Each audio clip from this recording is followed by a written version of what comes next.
عدل فاروقی اور فخر حیدری است. تو اسلام جو ہے وہ بنیادی اجتماعی عدل کی بات کرتا ہے. ہم اس عدل کو دینا چاہتے ہیں, وہ کسی بھی نظام کے ذریعے ہو, اس کو ہم اسلام کے پیچھے چلانا چاہتے ہیں. ہم اسلام کو جمہوریت کے پیچھے نہیں, جمہوریت کو اسلام کے پیچھے چلائیں گے.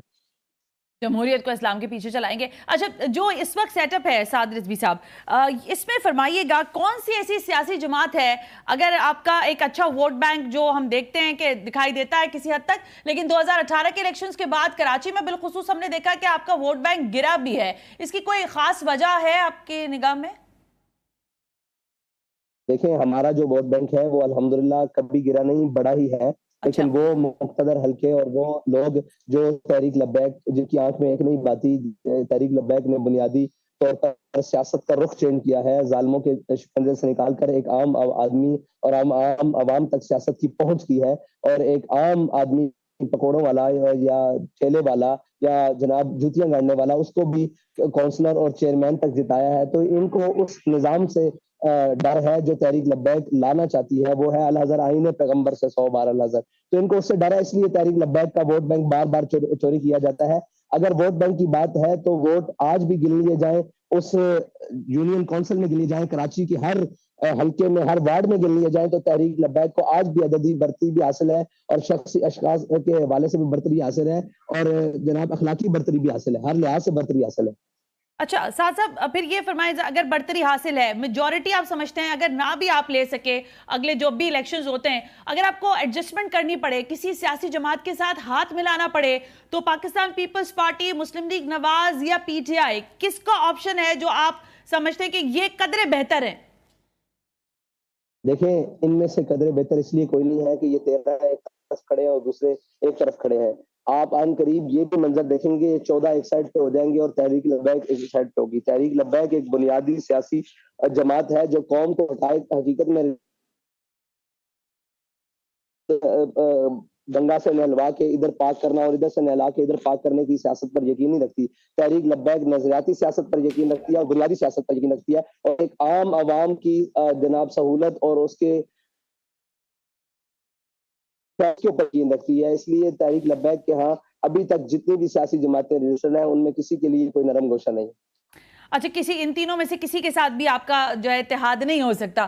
یہ فرمائیے گا سعد صاحب کہ ظاہر دہشت گردی کے واقعات آپ کے سامنے, پشاور میں پچھلے دنوں واقعہ ہوا, پھر ابھی گزشتہ روز کراچی کا ایک ہولناک واقعہ, شکر ہے بڑی تباہی سے کراچی بچ گیا.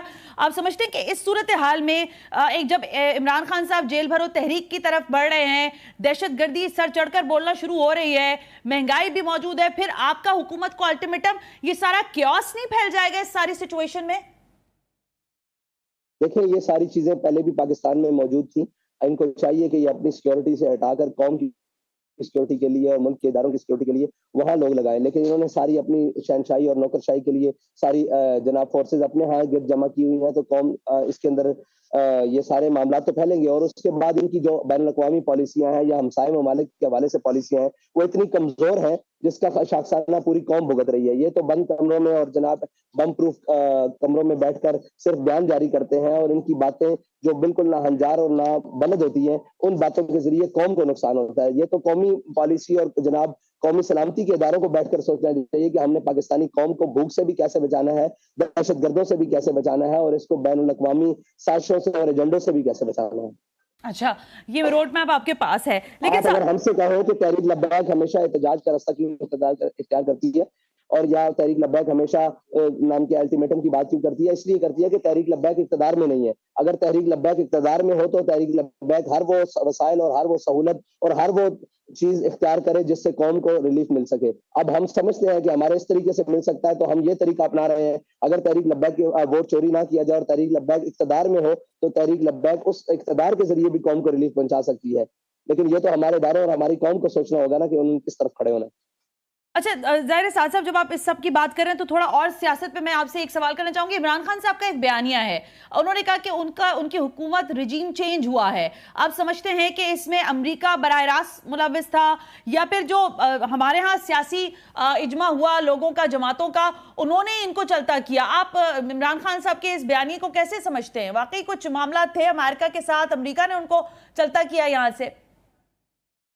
امریکہ نے ان کو چلتا کیا یا نہیں کیا، عمران خان صاحب کی اپنی پالیسیوں نے ان کو چلتا کیا ہے، اس کے بعد ہمارے ہاں جو اسٹیبلشمنٹ کی مداخلت ہے اس نے اس کو چلتا کیا ہے، پھر مفادات کی سیاست اور مفاہمت کی سیاست اور چوروں کا اکٹھ نے ان کو چلتا کیا ہے. میں تو یہ سمجھتا ہوں.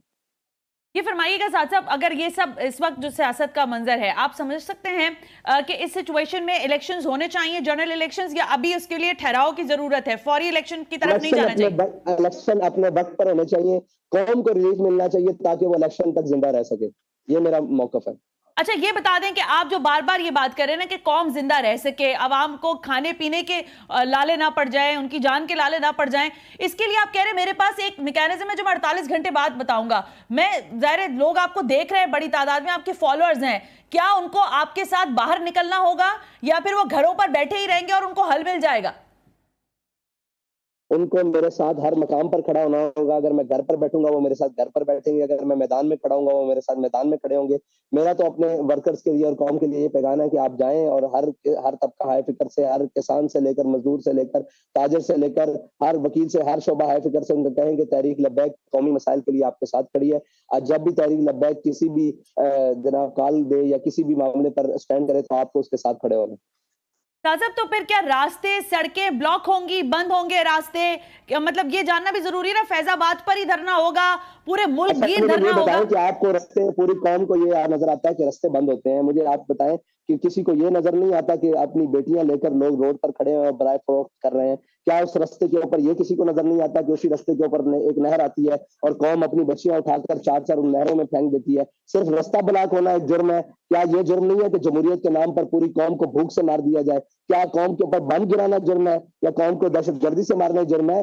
یہ بھی تو دہشت گردی سے بڑا جرم ہے کہ قوم کو بھوک سے مار دیا جائے یا قوم کو اس نہج کے اوپر لے کر جایا جائے تاکہ قوم نہ سانس لے سکے، نہ بات کر سکے، نہ احتجاج کر سکے. کیا یہی صرف ایک جرم ہے کہ روڈ بند ہو گیا؟ کیا اس ملک میں کشمیر نہیں فروخت ہوا؟ کیا اس ملک میں جناب اسی ملک کے اوپر روڈ کے اوپر نقیب اللہ مسعود کا قتل نہیں ہوا؟ کیا اسی ملک کے اندر جناب ہمارے لوگوں کو سرعام گولیاں نہیں ماری گئی؟ تو خالی یہ جرم نہیں ہے روڈ بند کرنا، اپنے حق کے لیے آخری حد تک جانا یہ جرم نہیں ہے، یہ اپنا حق حاصل کرنے کا ایک صحیح طریقہ ہے. بالکل میں یہ سمجھتا ہوں. ٹھیک ہے، آپ کا یہ موقف ہے. قوم کو یہی نظر آتا ہے یا پورا میڈیا بھی یہی شوق آتا ہے کہ روڈ بند ہو جائیں گے، روڈ بند ہو جائیں گے. بھائی آگے قوم کا کھلا کیا ہے؟ آپ کی عیاشیاں سلامت ہے اور اسلام آباد سے لے کر ان عیاش پرستوں کی عیاشیاں سلامت ہیں. کبھی نیچے اتر کے دیکھیں تو صحیح، قوم تو دو وقت کی روٹی کو بھی، سوکھی روٹی کو بھی بیچ گئی ہے.